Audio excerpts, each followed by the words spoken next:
Përshëndetje dhe mirë se vini në tutorialin e 45 nga mësime në Shqip. Sot përsëri do të vazhdojmë me ndërtimin e programit mbi menaxhimin e produkteve që kemi parë në tutorialet e shkuara.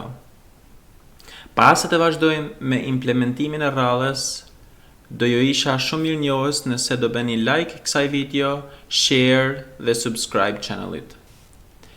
Pa humbur kohë, le të vazhdojmë me implementimin e rradhës. Në tutorialin e shkuar kemi shtuar një interceptor dhe ky interceptor është add command interceptor dhe pikërisht implementimin e këtij interceptori do ta mbulojmë në këtë tutorial. Le të vazhdojmë menjëherë me detajet në metodën e execute.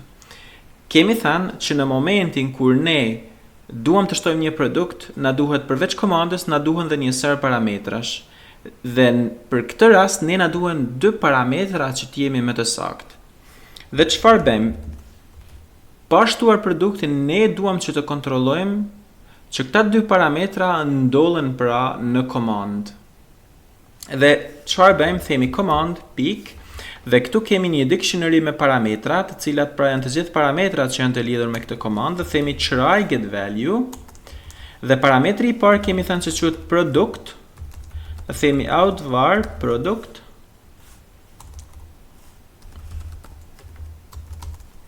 pra me pak fjalë kemi kontrolluar nëse parametri produkt ndodhet në dictionary-n e parametrave, nëse ndodhet me kthe këtë vlerë, pra me kthe vlerën që ndodhet në këtë parametër. Për ndryshe do bëjmë një throw exception, pra do shfasim një mesazh të caktuar dhe themi throw new exception product parameter is missing. Pra, parametri produktit mungon. Për ndryshe, nëse ndodhet ky parameter e marrim, dhe cili është hapi rradhës? Hapi rradhës është për të marrë vlerën e parametrit të dytë, që në këtë rast është amounti ose sasia e produktit që ne duam të shtojmë. Kryejmë një double, e quajmë amount, dhe në këtë rast përsëri vazhdojmë if command parameters try get value, tani do kemi amount si parametër dhe themi out var amount text. Pra pyesim nëse parametri amount ndodhet në dictionary, nëse ndodhet e marrim dhe krijojmë një variabël temporare amount text. Për ndryshe përsëri do bëjmë throw exception, throw new exception. Amount parameter is missing. Pra me të njëjtën logjik që parametri amount mungon, në qoftë se është available, pra ndodhet në këtë listë, duam që të kemi një kusht tjetër dhe themi store manager try get metadata product out var product metadata. Çfarë kemi bërë në këtë rast? Në këtë rast kemi shkuar tek store manageri dhe jemi munduar që të marrim product metadata në varësi të parametrit produkt që kemi kaluar, pra të marrim të dhënat e tjera si çmimin, nëse është countable ose jo e tjerë. Në qoftë se ky produkt ndodhet në store, ne na kthehet objekti product metadata. Për ndryshe do të thotë që produkti që është vendosur në komand është i gabuar, pra nuk ndodhet në store. Dhe themi përsëri throw exception product with name, vendosim shenjën e dollarit këtu dhe themi product is not available. Pra nuk është i disponueshëm. Çfarë kemi bërë deri tani? Kemi kontrolluar për produktin, për parametrin produkt, kemi kontrolluar për parametrin amount. Hapi rradhës kemi kontrolluar nëse ky produkt ndodhet në store ose në dyqan. Pra me metodën që ne kemi krijuar në tutorialin e shkuar. Në qoftë se ndodhet në dyqan, ne tashmë duam të pyesim nëse product metadata is countable. Pra duam të pyesim nëse ky produkt që marrim nga dyqani është i numërueshëm ose jo, sepse në varësi të këtij kushti ne duam të veprojmë ndryshe. Dhe themi në qoftë se është countable, përsëri do themi if int try parse amount text out var amount temp else throw new exception. Do e sqarojmë tani se çfarë kemi bërë. Pra, me pak fjalë çfarë kemi thënë? Kemi thënë që nëse produkti është countable, është i numërueshëm, pra supozojmë që produkti blihet me pako, ne mundohemi ta kthejmë parametrin amount nga text në integer, pra në një numër të plotë, dhe normalisht këtë vlerë integer do ja japim parametrit temporar amount temp. Nëse konvertimi është i suksesshëm duke përdorur metodën try parse, e cila na kthen true ose false në varësi të kushtit nëse ky parametër është i konvertueshëm në integer, në këtë rast themi amount është e barabartë me amount temp. Përndryshe, përsëri do bëjmë throw exception dhe si mesazh ne do vendosim një mesazh që i themi përdoruesit të vendosin një vlerë integer. Pra themi please make sure to put a valid integer value for parameter amount. Në qoftë se produkti nuk është countable, pra mund të blihet me kile, pra do thotë që numri mund të jetë edhe 1.2, mund të jetë edhe 1.7, pra numër me presje, në këtë rast do bëjmë kusht tjetër dhe themi double pick try parse amount text out amount dhe në këtë rast do themi throw exception please make sure to put a valid double value for parameter amount.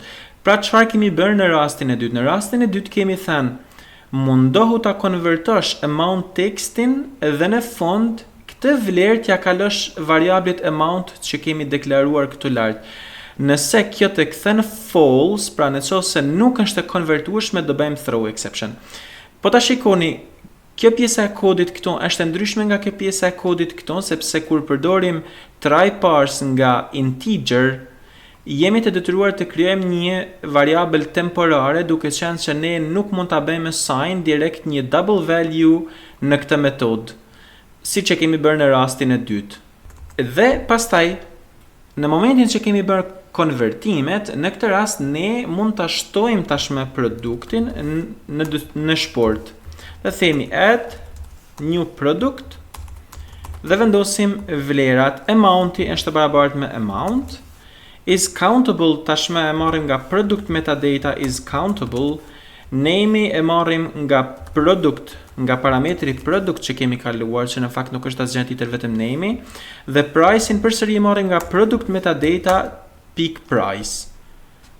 Ndërsa order date nuk kemi nevojë ta vendosim, sepse kemi thënë që order date inicializohet me date time pick now, pra merr momentin kur ne kemi krijuar produktin. Dhe një herë ta kontrollojmë çfarë kemi bërë. Kemi thënë mundohu të marrësh parametrin produkt nga lista e parametrave ose nga dictionary parametrave. Nëse është e mundur, ma kthe këtë produkt. Hapi 2, mundohu të marrësh parametrin amount nga ky dictionary, nëse është e mundur, më kthe amount text. Përndryshe në të dyja rastet bëjmë throw exception që parametri nuk gjendet, ose parametri amount ose parametri produkt. Hapi 3, kur kemi marrë të dy parametrat si produktin si amountin, kontrollojmë nëse ky produkt ndodhet në store ose në dyqan. Edhe përdorim metodën try get product metadata, pra mundohemi të marrim të dhënat e produktit nga dyqani duke përdorur klasën store manager. Dhe në këtë rast kalojmë emrin e produktit dhe ky do na kthejë një object të tipit product metadata, të cilin ne tashmë mund ta përdorim. Dhe si e përdorim këtë? Themi nëse product metadata is countable, pra nëse ky produkt është countable ose i numërueshëm, në këtë rast mundohemi që amount textin ose ndryshe vlerën amount ose parametrin amount ta konvertojmë në integer, sepse përderisa produkti është i numërueshëm, atëherë duhet të vendosim një numër të plotë, për shembull 2 pako, 3 pako e tjerë. Nëse ky është i konvertueshëm, menjëherë variablin amount që kemi krijuar këtu lart i japim vlerën amount temp që na vjen nga out keyword. Nëse ky nuk është i konvertueshëm, pastaj bëjmë throw exception që parametri është invalid, pra duhet të jetë integer. Përndryshe, nëse produkti nuk është countable, pra është i pa numërueshëm, mund të blihet, le të themi me kilogram, në këtë rast duhet ta konvertojmë në double. Dhe konvertimi në double është i njëjtë, pra thjesht kalojmë amount tekstin, por tashmë nuk kemi nevojë për një variabël temporare, por thjesht kalojmë variablin që kemi krijuar këtu lart ose deklaruar këtu lart direkt tek metoda.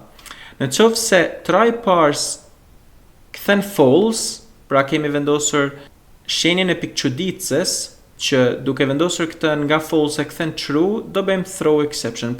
Në qoftë se validimet janë të suksesshme, produkti ndollet në dyqan, etj. Në fund themi store manager, add product, new product, vendosim amountin që marrim nga përdoruesi, vendosim flagun ose property is accountable nga product metadata, vendosim emrin nga parametrit që kemi marrë nga përdoruesi dhe vendosim çmimin që kemi marrë nga product metadata. Kjo është e gjitha, pra, kjo është implementimi i këtij interceptori. Visual Studio na thotë që mund ta përmirësojmë pak këtë, pra klikojmë dhe themi move declaration closer to usage, kështu që mund ta vendosim që këto deklarimin e këtij variablit. Në qoftë se tashmë ne ekzekutojmë programin, do shikojmë se çfarë ndodh. Themi add product mish amount 2.3 po them. Le të vendosim një breakpoint fillimisht dhe klikojmë enter. Në këtë moment do interpretojmë komandën dhe do marrim vetëm një komand, pra komandën për shtimin e këtij që ka emrin add dhe ka dy parametra. Klikojmë fyn 11 dhe hym brenda. Shikojmë nëse interceptori me namein add është present, po është present. Ekzekutojmë këtë interceptor duke hyrë përsëri brenda dhe themi command parameters try get value, në qoftë se parametri produkt ndollet, në këtë rast ma kthe këtë produkt, këtë vlerë dhe po ta shikoni na kthehet fjala mish. E dyta do pyesim nëse amounti ndollet dhe përsëri amounti ndollet dhe do na kthehet stringu 2.3 dhe pastaj do hym në store, klikojmë me fyn 11 dhe vim këto dhe pyesim nëse produkti me emrin mish ndollet në listën e të gjitha produkteve. Dhe themi indeksi është 6, pra po ta shikoni është i ndryshëm nga -1, pra ndollet. Dhe në këtë rast themi value është barabartë me list of available products në indeksin 6 dhe kthejmë true, pra ndollet. Dhe në këtë rast pyesim is countable, na jepet false, pra nuk është i numërueshëm. Dhe në këtë rast në është kthyer një product metadata që përmban flagun ose property is countable, që është false, përmban çmimin, në këtë rast mund të ishte 7 euro, dhe namein, pra mishin. Klikojmë F10 dhe tentojmë ta konvertojmë vlerën e mount text në double, pra konvertohet sepse 2.3 konvertohet. Dhe në këtë rast me sukses shtojmë produktin, hym brenda metodës add product duke klikuar fyn 11 dhe pyet list of products contain, nëse nuk e përmban këtë produkt, automatikisht ne e shtojmë këtë produkt me këto të dhëna. Kemi shtuar produktin dhe kaq mbaron programi dhe na jepet për të vendosur komandën e rrallës. Pra në këtë rast story ose basketi jon ka një produkt. Dhe ky produkt është mish me amount 2.3. Le të tentojmë tani të vendosim një produkt që nuk ndollet në shport, një produkt me një emër të çfarëdoshëm, do themi amount 3.2 po them. Në këtë rast klikojmë me F5-ën që ta ekzekutojmë direkt komandën. Dhe do shikoni që thot product with name me këtë emër is not available, pra nuk ndollet në dyqan. Le të mundohemi të shtojmë një produkt mish, por që amounti është incorrect, pra nuk është i saktë. Në këtë rast do thot please make sure to put a valid double value for parameter amount. Pse? Sepse do validohen të dy parametrat dhe do mundohet t'i konvertojë në double. Dhe duke qenë që të dytin nuk mund ta konvertojë në double, do na shfaqë këtë mesazhin këto që vjen nga interceptori në fjalë. Pra vjen nga pjesa këto. Tjetër, mund të themi add, produkt, dhe nuk vendosim fare parametrin amount. Çfarë ndodh në këtë rast? Po ta shikoni, thot amount parameter is missing. Pra sepse do shkoj brenda interceptorit dhe do shikoj këto a ndollet parametri amount, në qoftë se nuk ndollet me njëherë do bëj throw exception që amount parameter is missing. Përsëri të njëjtën gjë, në qoftë se themi add amount 3.2 dhe nuk vendosim produktin fare, thot product parameter is missing. Pra në çdo situatë ne do kemi validime ose kontrole të komandave. Për të mbyllur programin shtypim exit dhe programi do mbyllet. Mundësisht këto mund të printojmë një mesazh product is added in the basket.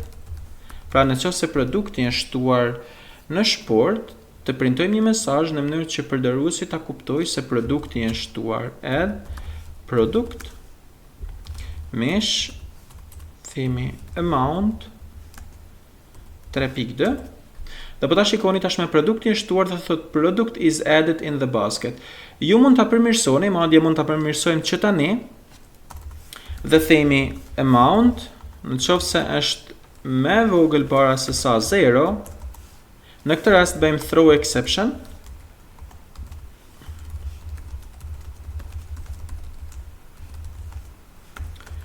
Pra amounti nuk mund të jetë më vogël se sa 0, sepse nuk ka kuptim që të përcaktojmë një produkt të blejmë për shembull -1 kg.